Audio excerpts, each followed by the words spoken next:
I had no idea that that font would be so small. Oh well. There, that's a little bit better. We can stick on this one for a while. I would like to start this discussion actually talking about legal research instruction, which is what I do. I teach advanced legal research. And it's important because it's a skill I'm teaching, very much like teaching is a skill that can and should be taught.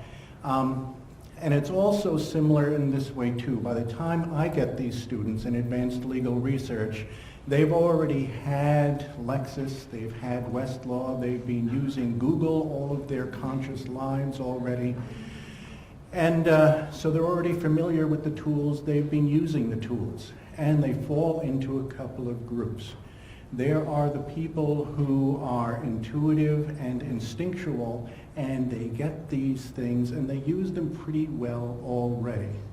Maybe not great, some of them great, sure. Some of them not so great, but they're already familiar with it.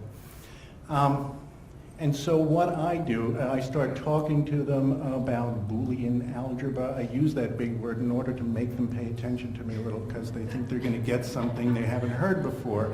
And the interesting thing is, of course, once they start hearing what I'm talking about with the ands and the ors and the restrictions and the expansions, they start nodding. And the ones that are truly intuitive and who picked it up on their own have no problem with it. And they realize that they've been doing it all along. Some of them, of course, we'll call them the smarty pants students, start zoning out a little bit because, you know, they realize that they've been doing it all along. So what do I have to tell them at that point?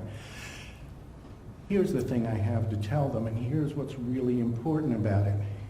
The fact that they were doing it instinctually and intuiting these things rather than thinking about them explicitly and methodologically makes all the difference in the world. You can have a very talented person who does things very, very well instinctively, but they are never going to be as consistently good as somebody who really understands why what they're doing is working well. They are also never going to be able to talk to somebody who's not as good at it as they are about why what they do works and what the person who's not so good at it, why what they're doing doesn't work as well.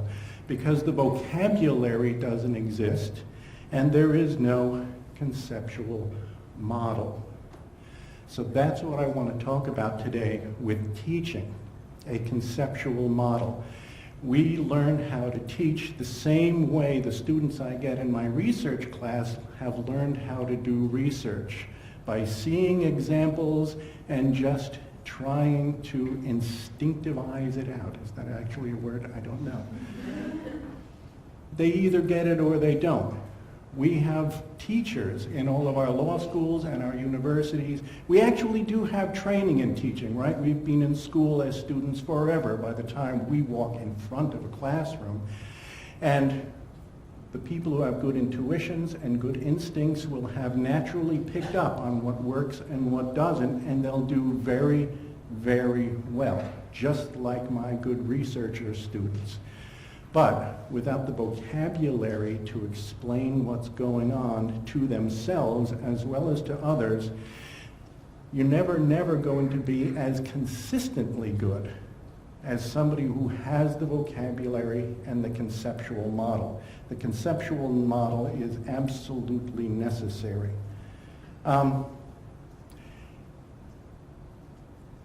And there's a literature that's rising up now. Everybody, and I mean, we're here now because we all kind of understand what I'm talking about already.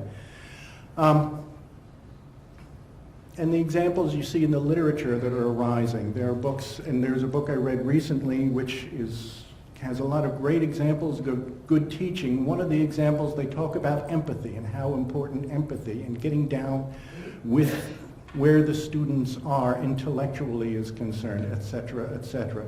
Now, quite frankly, I read this, and a part of me, the crabby part of me was saying, I've had some really empathetic, some really good, caring teachers who were absolutely terrible and taught me very little. I've also had some teachers who were very crabby and very sarcastic, but I learned a lot of them. They had nicknames like Charlie the Hammer. Nevertheless, we learned quite a lot from them. What the book was saying is not wrong, but the vocabulary and the conceptual model is still missing, and they were using words that weren't working very well. So that's what I want to talk about today. Let's move forward now to a discussion of my wife. My wife has an Ed.D., and she's helped me quite a lot, and this is where I get all of these ideas, quite frankly. And the first time I was getting ready making lessons plans to teach legal research, I was going through, she was asking me what I was doing, and I said, well, I'm writing this lesson plan, and I'm going to talk about what they already know, and I'm going to start talking about this new idea to add to it. And she said, yeah, that's an induction set. Oh. And then I said, okay, and I'm going to talk for maybe an hour in a 2-hour class, and I'm going to have a bunch of exercises that we're going to do in class together so I can walk around and help them to make sure they get it. She said, yeah, that's soft scaffolding, by the way. Oh. And then I'm going to give them a writing project with a substantial legal question where they can put together their analysis skills with what I just went over them with so they can bring it all together. And then she said, yes, that's hard scaffolding. Oh. Now, in one sense, we can at this point say, yay for me, I have good instincts. But the important thing here is that there is a language that I started learning about how to do this well. And it starts with the concept of the zone of proximal development. What a terrible label for something. The guy was Russian, Lev Vygotsky, which may explain the ponderousness of the name. I don't know. But it's so simple and so straightforward that you're going to look at this and you're going to say, yes, of course. And that's kind of the point here. It is simple and so straightforward, and for all of you intuitive, instinctual teachers, you've been doing this all along. And it's very straightforward. This is how people learn. There is a range for every student of what they already know and what they're already good at. If you're teaching and talking within that zone, you're wasting everybody's time, and their eyes will glaze over and they'll get bored very quickly. They'll feel good about themselves, but they'll be bored. There's also this zone here where everything is currently out of reach. They're not ready for it yet. And of course, we've all had teachers who teach in that zone out there. And again, they sound very impressive, but everybody's time is wasted. What really happens, where education and learning happens, is right here in that zone of proximal development, the middle ground. And if you start thinking about that middle ground very seriously, or, methodologically, it'll start helping you do much better. Okay, that was a very different arrow a little while ago, but never mind. The other idea that goes along with the zone of proximal development is the idea of scaffolding. The idea here is that even if a student is sitting and listening to a lecture, the most passive thing we can do in education, nevertheless, they are doing an activity. They're trying to understand and they're trying to actively listen and absorb what you're saying. Learning is always an activity. And as a good teacher, what you are always trying to do is give them a prop and give them a scaffold, a ladder. They call it a scaffold. It comes from Jerome Bruner, by the way. To get from this current understanding into the zone of proximal development. You can do that through giving them problems. You can do that through just plain lecturing and explaining. But that lecturing and the explaining can't be out here, and it can't stay in here. So what do we got here? We have a way to talk about this. Even the Socratic method, by the way. Think of the people who have really done a great job with the Socratic method in your experience.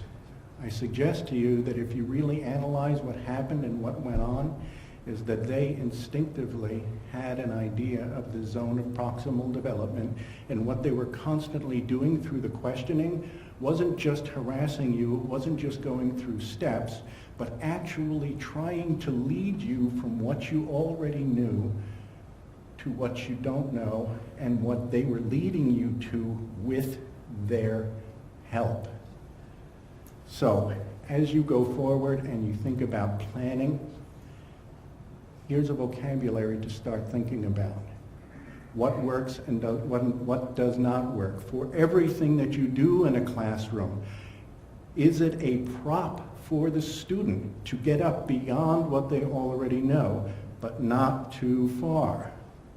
When you're evaluating what happened in your class, if something fails spectacularly, if something succeeds very well and you want to explain it to somebody else, what was the prop that actually succeeded to get those kids from where they were to something just beyond that they didn't have before? That's your measure of success. That's your explanation. And it works really, really well. I know I've gone over my 8 minutes, but we had 8 minutes here. And oh my God, there is such a rich vocabulary in the education literature all about this. I have just touched on it. There's a ton out there. But again, in 8 minutes, what am I going to do? I'm going to try and sell you on an idea. And to the extent that I've interested you at all, and I've sold you on the idea a little bit, and you want to go on and start reading this incredibly rich literature, very much of which is very closely applicable to law teaching, I think I will have done my job. So thank you.